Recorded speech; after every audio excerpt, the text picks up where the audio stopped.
get you to take a seat, please. We wanted to get started so we don't keep you all. Am I on camera? Yeah. Really? Of course. Thank you all very much for coming. This won't take too long, but we want to give our time over to Thanks. Thanks, Joe. All right, I'm going to give you the spiel. Hi, my name is Vanessa Ballam, and I am the director of the Utah High School Musical Theater Awards. I'm Stefan Espinosa. I am her husband. We both work in the arts. I'll tell a little bit about ourselves and then a little bit about the Utah High School Musical Theater Awards, though most of you have participated with us a number of times, so you already know a lot of that information. I'm also the education director for Utah Festival Opera Musical Theater and the head of the acting program at Idaho State University. Also an actor and director myself, and he's more than just my husband, but that's the most important thing, so I'll let him say what else he also is. Yeah, also an actor, director, educator as well. I teach voice and movement classes at Idaho State University in the theater department, and we basically make up the acting program at Idaho State. So if you like what you hear from us today regarding our response, check out Idaho State University. So the Utah High School, yes, thank you. You can respond to that. The Utah High School Musical Theater Awards, this is our 10th year, if you can believe it. I really can't. And the reason that we exist is to celebrate what you do and to lift each other as artists across the state of Utah. We were the first statewide competition. My father, Michael Ballam, was the one that had this dream, and he likes to dream big. So instead of just saying, let's do a competition in Cache Valley, he said, let's do it for the whole state. We'll invite every single teacher in the state to participate. And the rest is kind of history. So we come and see your show. We send professional judges, and I try to mix it up for you so you're hearing different voices. I was here 2 years ago and saw your Godspell, so I'm seeing a lot of familiar faces. This is my first time, but some of you look very familiar, maybe from Utah Shapes. Yes. Okay, I've adjudicated you before, hopefully favorably. So. Yeah, we often judge down there as well, though I think I was in a different theater than you were in than you would have been in this year. So we try to mix it up with our judges. We send actors and directors and choreographers and scenic designers and lighting designers and costume designers to come and see your shows and respond in the moment, hopefully specifically to the work. And it's really important to have that outside eye, right? For us as well at our university, we bring in respondents as well, which is a big deal for a director, I think, to put something that's personal and precious out there, to have someone come in and talk about it. One of the reasons why I love being an artist is that the work is never done. Maybe you feel the same way. That's why I think live theater is so great, because every single performance is something new and fresh, or it can be, right? And I can discover new things in that moment. I think it's also probably weird for you to have someone respond to the show that this is your closing, right? Happy closing. Happy closing. Yeah, happy closing. That's right. And our job is to respond to what we saw, not to redirect or try to change this experience for you in any way, but simply to respond to what we saw as fresh eyes. And to think about stuff to think about for the next show, right? There's always another one down the pike. What's the next one for you guys? It's Tartu. Curious Incident. Curious Incident. Are you really? Oh, Awesome. What a great show. Cool. I want to do that. So things that like Vanessa said, our art form is all about evolution. We're just always evolving, always growing. It's never stagnant. That's kind of the only way that you know you're doing it wrong, is if you're not growing with each effort. So some things to think about for next time. And art is subjective, so if we don't agree, that's okay. It just means I'm wrong. Well, he is my husband, so yes, that's what that means. Great, so I'm thrilled that you had a live band. I hope that you will thank your faculty for making that possible for you. What a cool experience. And what a great band. What a great band. Can we give them some recognition?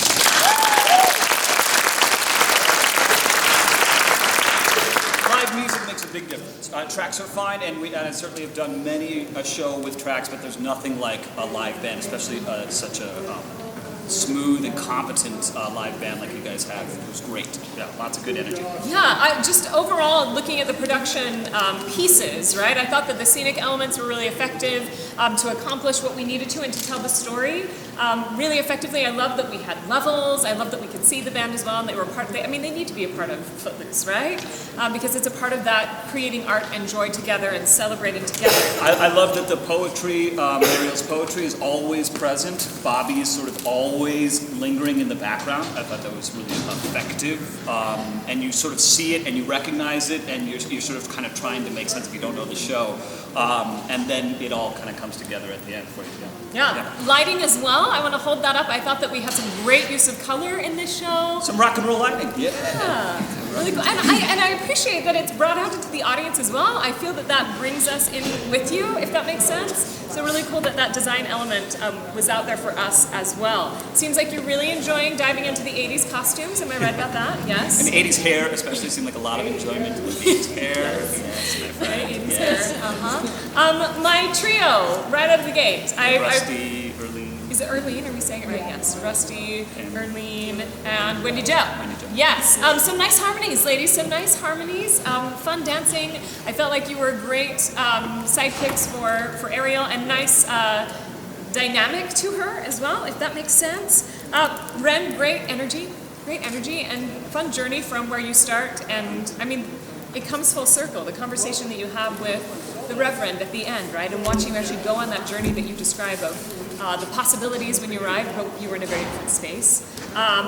I thought the casting was great. Yeah. I mean, when you first came out, I went, okay, so they've got a 7-foot tall Ren. How tall are you, my friend? I just have to ask. 6'3". Okay. So we got a 6'3" Ren. Now, how's that going to work with the rest? With the Reverend and everything. But it And a really little played mini well. Ariel. Yeah. And Ariel's 3 feet tall. No, but it actually played really, really well, and I thought the casting was right on the money. Your energy, that I can't stand still, I totally bought that, but not in like a fidgety way, but you were just energized. You just had that sort of, effervescence about you, and you were very light on your feet. You made a lot of that choreography look really easy and like it was a part of you, and I think that's critical for Ren. And you were charming, but I also kind of wanted to punch you too. I really liked you, and I kind of wanted to punch you just for fun. He'd say all the jerky things with a smile, which made it worse, right? Yeah. It was very well cast. I thought. Very well cast. Some lovely differentiation between the adults and the young people in the world. I think that's tricky to do when you're all relatively the same age, but I appreciated the maturity that we were finding in the adults in the world. Yeah, the adults kind of had a thankless job in this play, as they do in life, you'll find out. And I thought, it's easy to sort of, when you're a young person, either to sort of play that as some sort of caricature or stereotype, or to not want to kind of go to the levels that you need to go to play those characters. And I thought really handled very well. And we'll talk more specifically about the Reverend and Vi, I think especially too. Yeah, absolutely. But yeah. I mean, who are the bad guys in this world, right?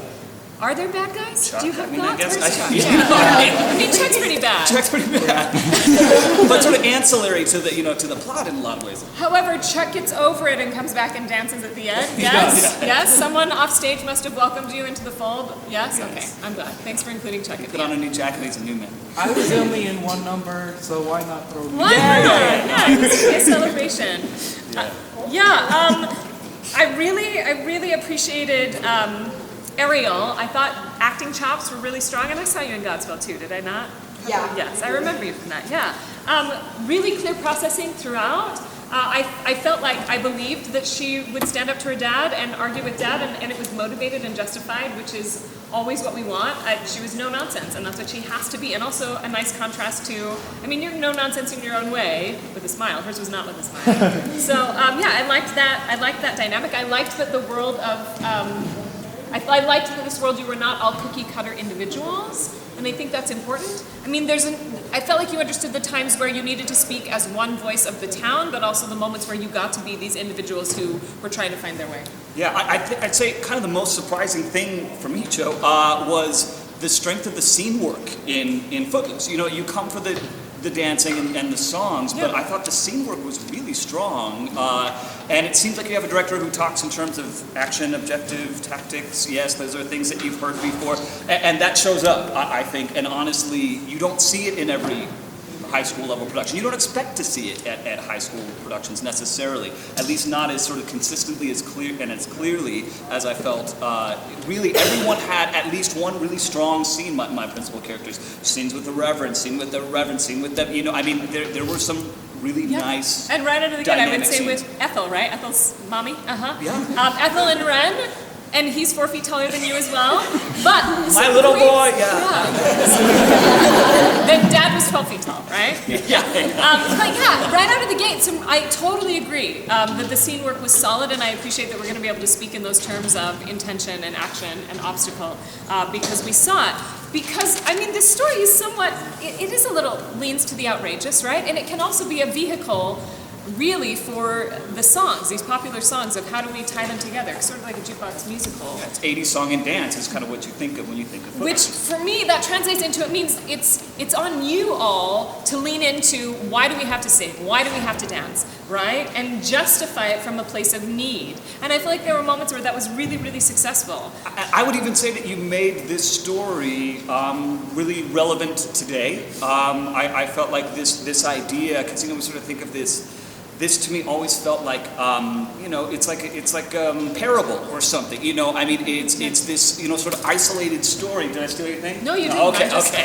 There were some parables I saw the last time I was here in Godspell. Yes, so parables are a theme here at a Catholic high school, and so I always felt like the relevancy of this was sometimes difficult to parse and for myself today, but I felt like this idea of sort of living in fear and letting the fear govern your decisions, I think that's a very relevant message, and I think that was something that was handled very attentively and courageously, and I think that it paid off for me in the end. I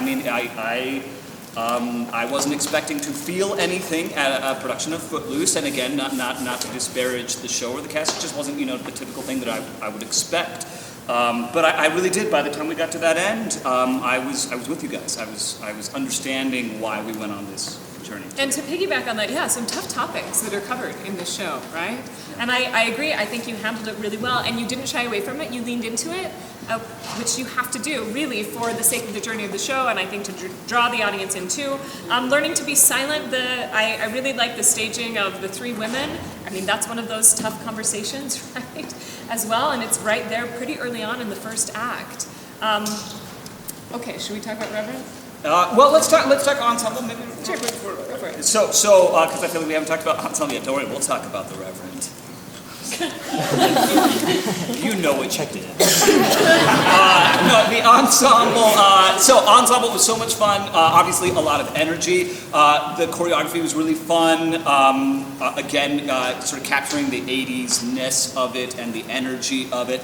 And I would say my only advice for sort of moving forward with your next show, especially if it's a dance-heavy show, like Curious Incident is, I hope you keep all the dance breaks. So the next time that you're doing a big dance show, just never forget, take the same attention of intentionality that you do in your scene work that is so apparent to the dancing as well, especially in a show like this where I feel like that dancing has to be driven by that need. And I'd say for the most part that was there, but I think that's something that could have been turned, the dial could have been turned up on that need to express yourself physically through dance. It's not just doing the steps and doing them right, because you guys did the steps and you did them well and you did them right and they looked great. I think there was, I think we could have again turned that dial up a little bit more in terms of need. But overall, I thought the ensemble was. That's for me. I'm just not losing my place. Was super fun to watch, and there were some really fun characters in the ensemble, and I think we have to talk about our friend in pigtails here. Yes. I think I called her Scrunchy Girl, because at one point you had like 5 scrunchies, 2 there and on the wrist. Yeah. You're really ridiculous. Really ridiculous. Yes, you are. And a delight to watch. Now, I would say, you were so much fun to watch. Sometimes I wanted to watch you instead of what I was supposed to be watching. So that's my warning for future shows, is you can't be the maximum amount of fun that you can be at all times, because then you're the show, right? And that is a show I want to see. It was a delightful show, but sometimes I was like, I'm sure that I missed something that maybe I was supposed to be seeing because you're too much fun. Particularly, I'm thinking about the barbecue scene where you got wasted. It was it was amazing. You must have been drinking before you got there. Yeah, you pre-partied is very clear. Yeah, but I appreciate big, bold choices, Yeah, always. yeah. The thing that I was helping myself to not forget was piggybacking on what Stefan was saying, moments where I felt like it was really successful when the need to dance was there, was I'm free, right? And you had a great leader here in Ren who, that was a moment where I felt like the music, the need to sing and the need to dance was born directly out of what you were fighting for in that moment. And it helped every single other person on that stage to really lean into that need to express self. I'm going to say my thing, okay? Yeah. So I teach my students, he knows this, how you hold yourself accountable on stage is we speak because we can no longer remain silent. That means every word that we say has a purpose, right? So why do we sing? We sing because we can no longer just speak. There's something greater that we have to communicate, and therefore we need this new form to do that. Same thing with dance, right? In Footloose, that's what this story is about. We have to express ourselves in this way. We have to have an outlet. And if you hold yourself accountable like that in musicals, especially a musical where they don't give you a ton to look into, always, because not every musical is created equal, right? That's how you keep the integrity of it, right? And I thought that was a great example. I also would say the final number, that was that moment where we had to express into Footloose, and every single one of you was enjoying it, right? Which actually, it's always impressive to me that when you enjoy it, the storytelling it enhances the storytelling. It actually enhanced vocals as well. I thought some of your very best ensemble vocal work was in that last number when you were having a blast. Sometimes I would say it felt maybe like you're being careful about the steps and trying to get them right, and that's an admirable goal. Yes, absolutely, get the steps right. But I would say if I had to choose between getting the steps right or filling them with exuberance and joy coming from a perspective of character need, then that's probably what I would choose. And I think you can easily do both. So as you're working in the future to keep that idea going. All right, we got to talk about the Reverend. Do we have to? Yes, I'm going to. You can decide what you want to do. Really, really, really clear every single second. Every single second. And a tough role to play for anyone, and to do it as a high school student. When we're talking about intentionality, right? You knew what you needed and wanted, and you had major obstacles that you were always fighting through. I felt like your listening was really clear, and a great example as well, right? We've already lifted up Ren, we'll lift up Rev as well. The need to sing, right? To find these answers through this new form of expression. And your final song before your sermon was a very different interpretation of that song than I've ever seen. That's you want to the piggyback on exact that? note that I took was by the time we came back to the reprise, so often a reprise is just kind of an echo of what happened before, and in this case the reprise was an evolution of what happened before. It was something new. I mean, honestly, man, I thought it was a really strong performance, really clear, really...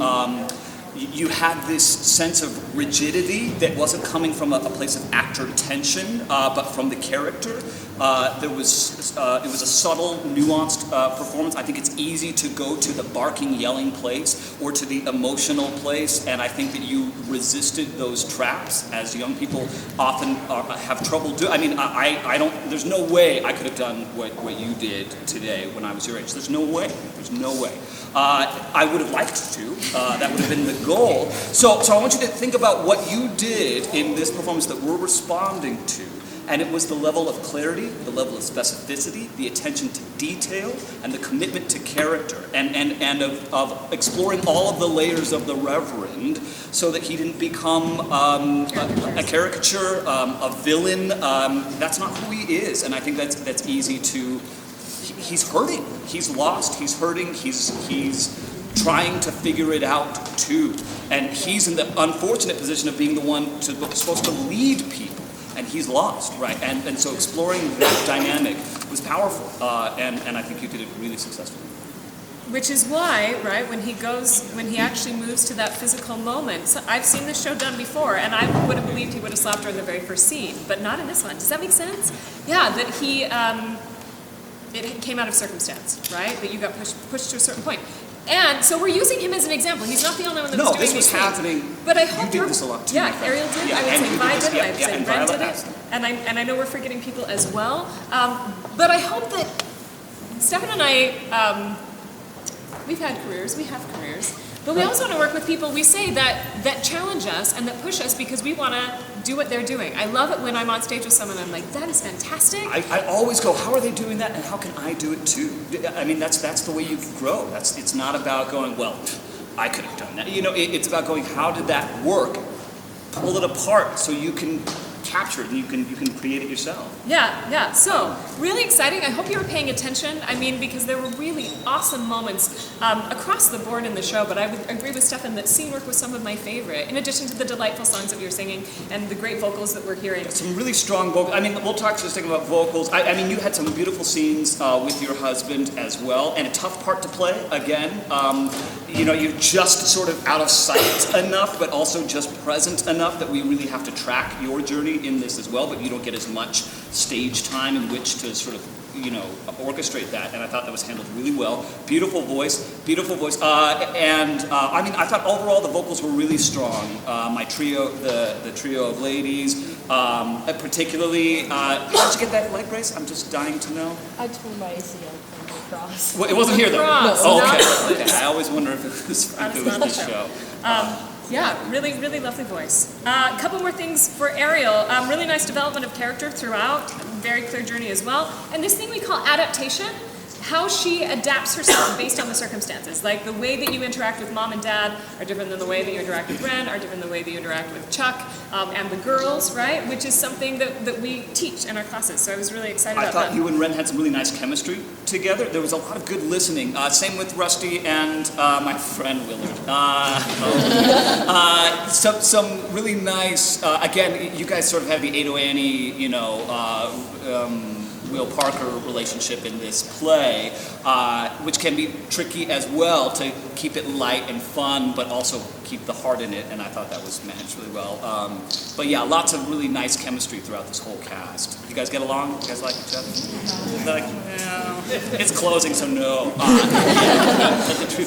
The two train scenes, really nice. I loved how we staged the second one. I loved that you weren't right next to each other. And I actually felt like the tactics that you were playing on each other when you were far apart were really clear to me to try to, I wrote the same thing down. I wrote, keeping the distance, because so often, we just slam them together, and then for 3.5 minutes they're singing in each other's faces, and there's just nowhere to go. There's nothing to do once you're there. So, yeah, that was nice. Heaven Help Me is one of those examples, Reverend. Great processing, nice obstacle. We talked about I'm Free. Jump ropeography was great fun. and you sold it too. I mean, you weren't just doing the steps. That was another moment that I thought worked really, really well. I enjoyed the choreography in Act 2, Barbecue, and another moment where you were having fun in a totally different style than we had seen at that point. You invested a lot of money in cowboy boots in the show, yes? That was all the budget, was lights and cameras. Thousands of dollars on cowboys. Yes, I knew you did. It was you have worth to do it, worth everything. Yes, I'll turn it over to you, honey. Great. I mean, I'm trying to see if there's anything else that I haven't hit. I mean, I think, Chuck, we haven't talked about you too much, but you got a tough job, and you did it, in the sense that you got to be that jerk, and you are that jerk in there. I think the violence was pretty clear for me. It felt dangerous enough, but also safe enough. I guess if I was going to be nitpicking, I do a lot of fight choreography, so I would probably nitpick a couple little things. I feel like there could have been a vocal on the hair, just little things like that. But overall, I felt you had the lion's share of sort of the violence in this. But I felt like we were in good hands. I still could hate you without worrying about the actors. Willard, some nice text work. I liked how you used your words in the show. One of my favorite moments that was super clear processing was the chandelier and ceiling. And then after that, what happened, that was just juicy processing there. Yes, Reverend again wrote nice. I mean, it's almost like a light touch that you had, and the physicality that Stefan mentioned as well. I wrote light touch. got it. Nice light touch. Boom. We're so. Well, I wrote heart light touch, so it's not exactly the same. And another example of the things that you're talking about. The imagery was really clear, and also I saw you living it in the moment. The troubled heart that he sings about, you were doing that. And also it translated into the sermon as well, which it makes sense. I mean, it helps all of you on the stage, because if you see what he's fighting through and you see that he genuinely wants to do what's best for the community, and he's trying to figure out how, right? And I saw the ensemble picking up on that, but working through it even in the sermon was really effective for me as well. And seeing how things affect you physically was a pleasure to watch, because I could see that things hurt you. And not just like, oh, I'm hurt, my feelings are hurt, but specifically, what does that feel like? What, when you almost hit your daughter, I saw that cost you something. When you yelled at your wife, I saw that cost you something. I saw where it was hitting you, landing on you, and the wounds that you were carrying around with you. I could see that. I could track that. And that's not easy to do, man. And it was really clear. Yeah.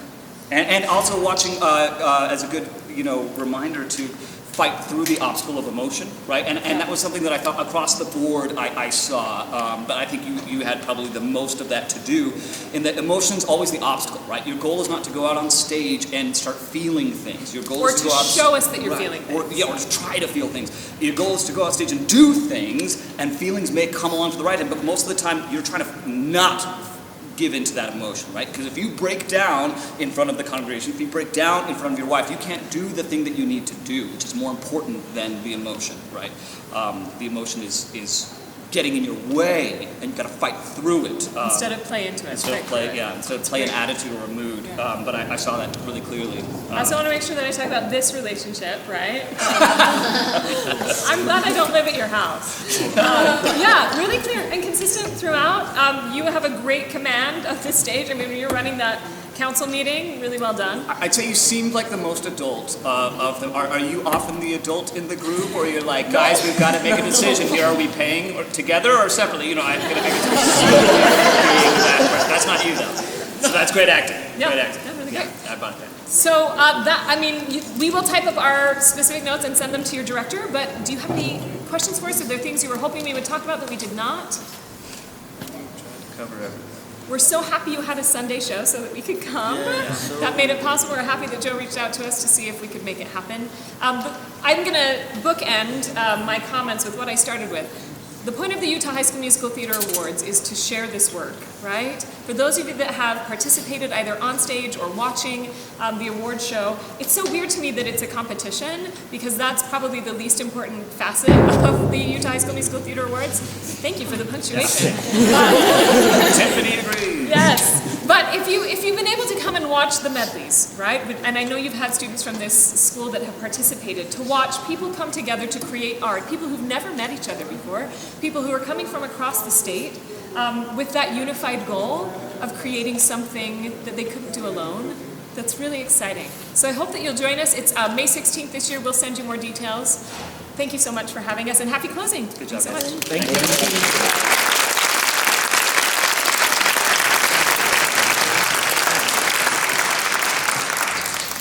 Cast, crew, families, thank you all. I'm very proud of all of you. And you'll be missed. It's on the wind. It's gone. Get out of costume, do what you need, talk to people you need. It's been beautiful. I love you guys very, very much. Thank you.